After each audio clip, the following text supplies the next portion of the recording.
আমরা বিশ্বের প্রত্যেকটি দেশে, যে সকল দেশে আমাদের এম্বাসি রয়েছে, আমরা প্রত্যেকটা দেশে এই প্রবাসী অধিকার পরিষদের সমন্বয়ে একটি সহায়তা টিম তৈরি করতে চাই। ঠিক। আমরা আলাদাভাবে প্রবাসী অধিকার পরিষদের সমন্বয়ে একটি সেল তৈরি করতে চাই। প্রত্যেকটা প্রবাসীর ভাই হয়ে আমরা পাশে থাকতে চাই, বিনা সংকোচে, কোনো মূল্য ছাড়া এই আমরা তাদের প্রত্যেকের পাশে থাকবো। যে কোনো ধরনের সমস্যা, সুবিধা অসুবিধা সবকিছুই এই সমন্বয়ের যে সেল থাকবে তারা সেটি দেখবে। যে বিগত 10 থেকে 15 বছরে এই অন্তর্বর্তীকালীন সরকার এবং বর্তমান সরকার, এই সময়ে সবচেয়ে বেশি রেমিটেন্স কিন্তু এসেছে। রাষ্ট্রীয়ভাবে যারা প্রবাসী আছেন তাদের সঠিক পরিচর্যা করা এবং তাদের এই বাংলাদেশ থেকে, এই প্রবাসী কল্যাণ মন্ত্রণালয় থেকে, বিএমইটির মাধ্যমে, এজেন্সির মাধ্যমে যে লোকগুলো বিশ্বের বিভিন্ন দেশে যান, তারা আসলে অনেকেই হয়রানির শিকার হন, প্রতারণার শিকার হন। আমরা যারা আছি, আমরা দায়িত্ব নিয়ে বলছি, আমাদের মন্ত্রী মহোদয় যেহেতু এই মন্ত্রণালয়ে আছেন, আমরা দায়িত্ব নিয়ে বলছি, আমাদের সজ্ঞানে আমরা আর কোনো মানুষকে অবৈধভাবে প্রতারণার মাধ্যমে কেউ বিদেশে পাঠাবে সেই কাজটি আমরা হতে দিব না।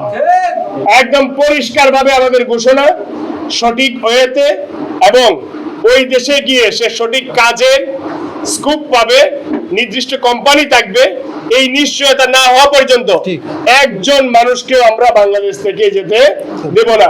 আওয়ামী লীগের আমলেও সোশ্যাল মিডিয়া এতটা জঘন্য নিকৃষ্ট পরিস্থিতি ছিল না। আজকে যতটা না সোশ্যাল মিডিয়া আজকে একটা জাহান্নামে পরিণত হয়েছে সোশ্যাল মিডিয়া। আপনারা খেয়াল করেছেন কিনা?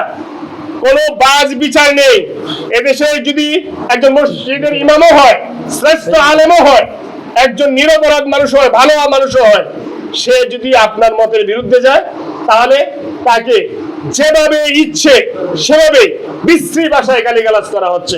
তৎকালীন ক্ষমতাসীন আওয়ামী লীগের ছাত্র সংগঠন, তারা আমাদেরকে নাম দিয়েছিল বিকাশ অধিকার পরিষদ। এই যে সাধারণ মানুষের জন্য, যখন আমরা অসহায় মানুষের জন্য যখন এই প্রবাসীরা ফান্ড পাঠালো, এই পজিটিভ কাজটাকে ছাত্রলীগ কি করলো? নেগেটিভ ভাবে উপস্থাপন করার জন্য আমাদেরকে বিকাশ অধিকার পরিষদ নাম দিল। এই 5 আগস্ট যদি সংগঠিত না হতো, এই দেশে যদি কোটা সংস্কার আন্দোলন না হতো, তাহলে কিন্তু যারা এই লুঙ্গির নিচে ছিল তাদের মৃত্যু অবধি, তাদের কবরস্থান অবধি এই লুঙ্গির নিচ থেকে, তাহলে যারা রক্ত দিল, যারা জীবন দিল, আর আমরা যারা রাজপথে দাঁড়িয়ে থেকে এই শেখ হাসিনার একক ক্ষমতাকে চ্যালেঞ্জ করেছি, 22 বার হামলার শিকার হয়েছি, 9 মাস জেল কেটেছি, আজকে তারাই, যাদের জন্য আজকে বিরোধী দল কারা? আজকে বিরোধী দল কারা? জামায়াতে ইসলাম। জামায়াতে ইসলাম আজকে বিরোধী দল না? আজকে যদি এই জুলাই গণ অভ্যুত্থান না হইতো, জামায়াতে ইসলাম কি আজকে বিরোধী দল হইতে পারতো?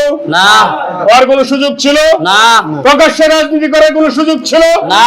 সাদিক কায়েমের বিপি হওয়ার কোনো সুযোগ ছিল না। তাহলে যার কাঁধে করে আজকে এই অবস্থানে এসেছেন, আমি বলবো ন্যূনতম কৃতজ্ঞতা প্রকাশ করেন, অন্ততপক্ষে স্বীকার করেন বাংলাদেশে বিদ্যমান যে রাজনৈতিক সংস্কৃতি ছিল, সেখানে আওয়ামী লীগের কিংবা বিএনপির বা অন্যান্য রাজনৈতিক দলের সরাসরি রাজনৈতিক শাখা ছিল বিভিন্ন দেশে।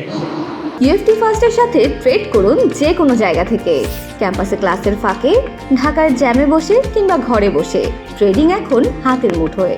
তাই ট্রেড করুন যখন খুশি, যেখানে খুশি।